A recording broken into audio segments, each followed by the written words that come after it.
अरे जंगल विंगल इकडे याच्या खालून येतं का? थांब आलो राकेश.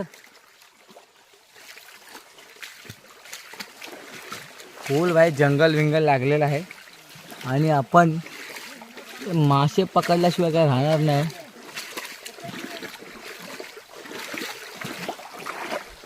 रात्रीचे वाजले 8 सव्वा 8.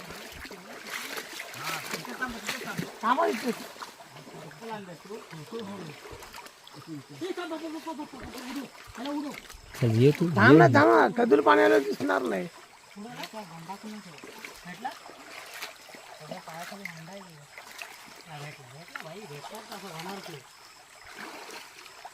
दाबू नका. एक मेला फक्त.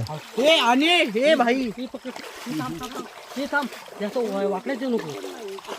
बाप्पा इथे पुढे गेला उभं राहा. हा